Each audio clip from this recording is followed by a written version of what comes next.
Obviously, this pandemic has obviously brought great change to society. Companies, employers, employees alike, individuals have had to make drastic changes to their way of life, and Charlie, um, Charlie, and and, Charlie. and many businesses have had to shut down. While some are shutting down, some are booming. I mean, Amazon right now can't even keep up with the demand, Crazy. and they are looking at hiring 75,000 new employees to meet up with the demand. And basically, a lot of delivery companies and basically people that are delivering the essentials and a similar boat. So now, Yeah. Henry, let's talk about the changes that companies and individuals would have to make to their lifestyle to adapt to what is going on. And even if let's assume that we have peaked in the next 1 to 2 weeks, and let's just assume that the numbers start to decline. It doesn't mean that we are going to return to normal life anytime soon. There might be a reduction of restrictions gradually, but I think for a couple of months at least, there's going to be a significant change in the way people would have to live their lives. And so, what can you say about how professionals and individuals can, change the way they are working and living due to this situation?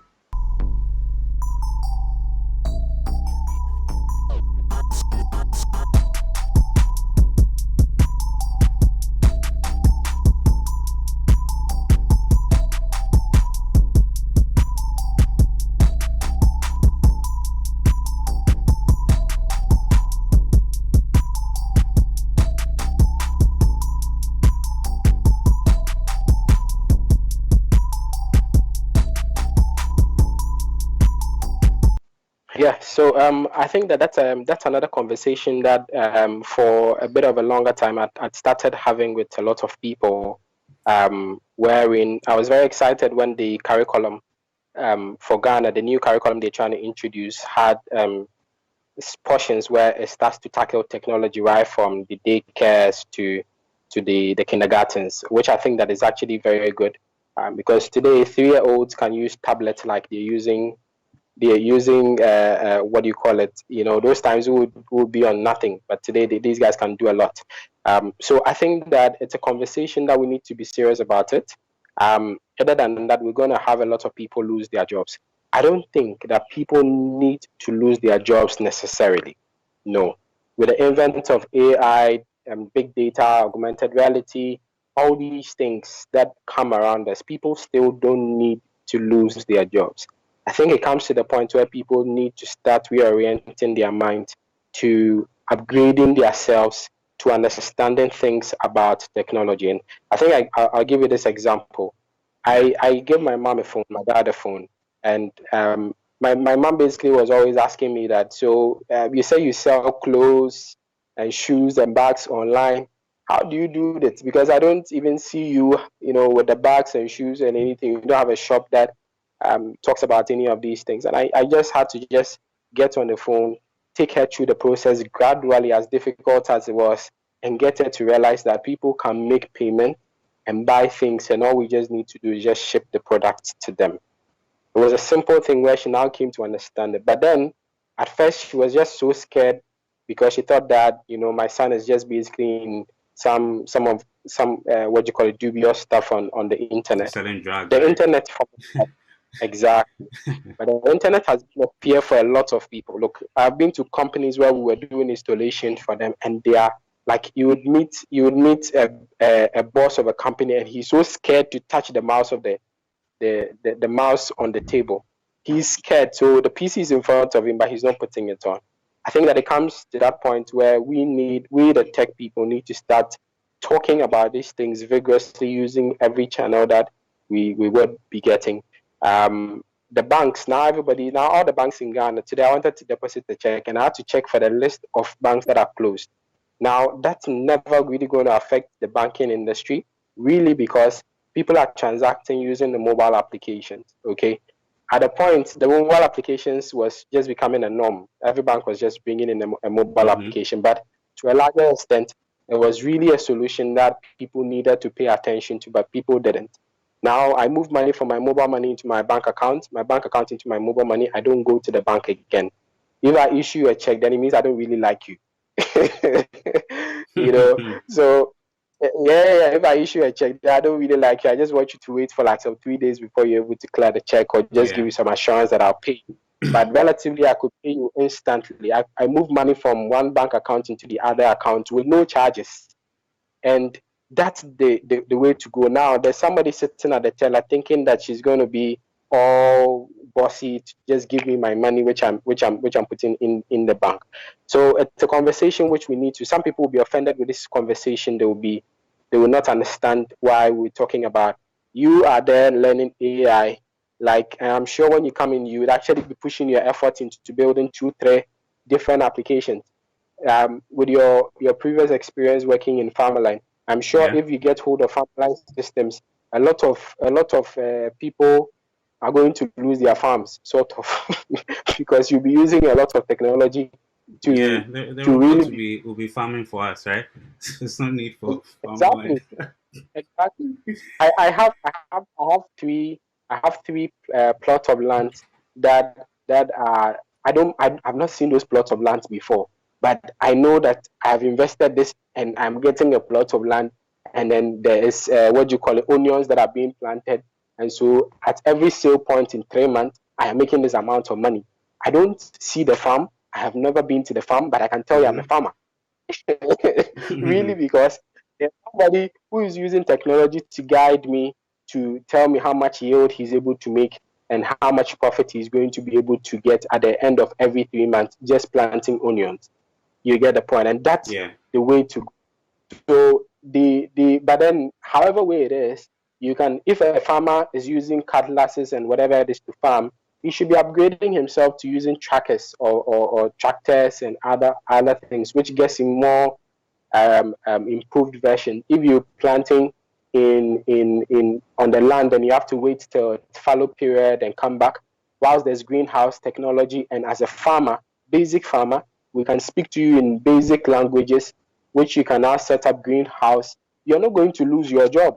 You can still be in business and plant, still be the farmer you are, and still go on. So I don't think that loss of job is going to be that massive, because that has been a trend coming forth. Even before the computers came in, there were people that would just lost their jobs, but relatively just went into the new millennium. So it's just going to be the same. But it's for people to start orienting themselves to realize that the pace of yesterday is not as today. It's like you have like technology racing with us like no one's business. And that's what we have to start looking forward to, getting people to understand that the basic way to survive is to upgrade, continuous upgrade.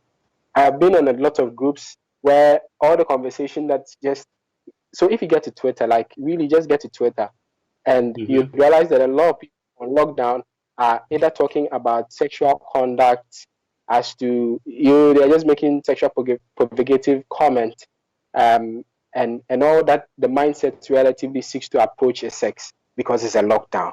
How many people are on Coursera? How many people are learning what's the new tech in their industry? If I'm an accountant, what are the new accounting tools that are out there that are helping companies? We run a lot of accounting in-house, yet we don't have an accountant. So how do we get our account? You get the point. Alibaba basically in 2018 was able to get 26.5 billion in 1 day.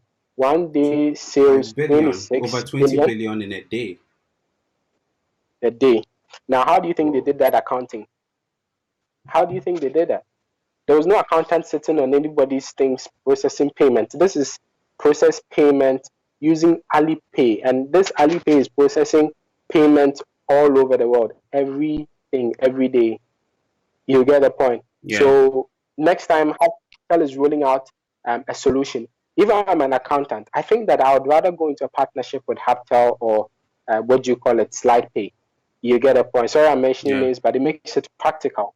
Exactly. Right? I'll go into a partnership with Hubtel. I'll walk to companies, tell them that, look, Hubtel is providing payment solutions for you. I'll be your account. I wouldn't be sitting in your office, but pay me 500 to this. I'll come balance your books at the end of the month, and then I'll go. If I have 5 companies, all of them paying me 500 cedis or 1,000 cedis just to come balance their books and things and just walk off, and we have the technology handling that. I have a partnership with what do you call it, Haptel. I am pretty sure that I would still be in business and I wouldn't have to sit by at the teller point just waiting to give money to someone, which in the next 6 to 8 months, nobody is really going to do that. So I think that that's the way to go. People need to start orienting themselves, getting themselves in that pace where they know that if I'm a teacher, can I start learning about online learning tools so that I can be able to introduce my students to it?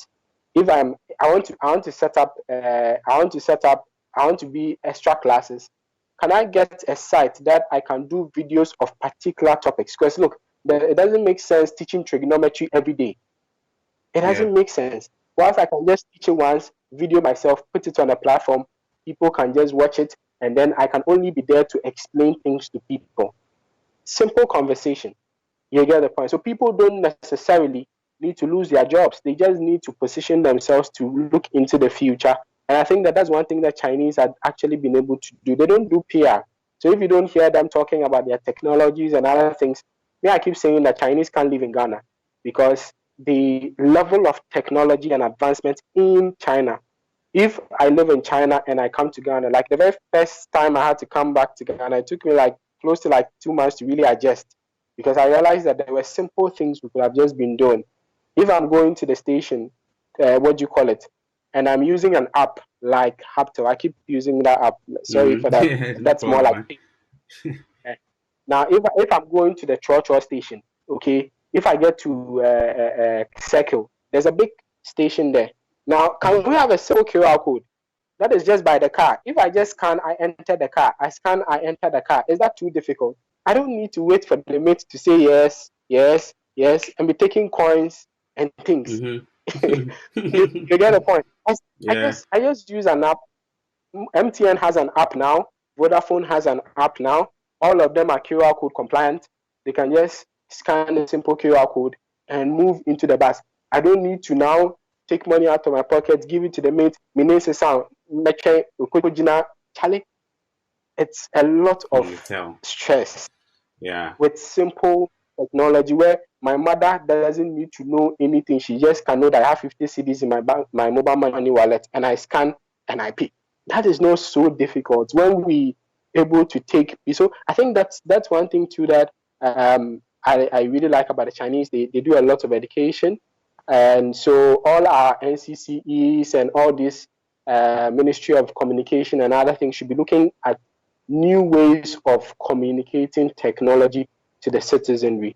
If there's a simple program on GTV, on some of those TV stations, instead of this Kunkumbagia, they'll be showing us just 30 minutes about instead of showing Kunkumbagia, just one tool, you get the point. Just showing every time, showing people that you're able to use this tool, it's effective, you can use it like this. I'm sure we wouldn't be printing money in the next month. You get the point. The economy will be stable. A market woman, if you go to the market woman, so I went to a village in China, and that place they call village, that's like their most remote places like Kumasi. Now, you know what they do? Wait, you're saying a village, the most remote village in China is like Kumasi? Yeah, it's just like Kumasi. Now, there's the thing. They have the QR codes hanging on their necks. They are not holding phones, so they are having the QR code hanging on their necks. Are you getting it? So if you buy anything, you use your app to scan and you go. With the guy knowing that he's not going to hold money, but his money is secured in the Ali wallet. Simple. You get the point. Simple. Yeah. You know, it looks like Ghana dear, but COVID by, let me speak fancy kakra. COVID by, Obi at Nefie video call. Obi at Nefie your friends a meeting online. You get the point. You don't need to be pushed to the line to implement certain technology. If our leaders are really thoughtful of us, they would be. I've seen a significant effort that's been pushed in by the government to make sure that technology all over. But I think it has to be synchronized. They need to be proper consultation with the citizenry. We don't have to think, say, Alipay is doing payment in there, so let's go and bring Alipay to Ghana. We will kill Ghanaian businesses. We can get Ghanaians to do these same solutions, and that will be beneficial to us Ghanaians. You get up on their proper e-commerce, what you call it, solutions in Ghana. I've seen a lot of e-commerce solutions in the sector of agri, in the sector of fashion, in the sector of a lot. And these solutions can be pushed here in Ghana. You get the point. And we need to change our mindset.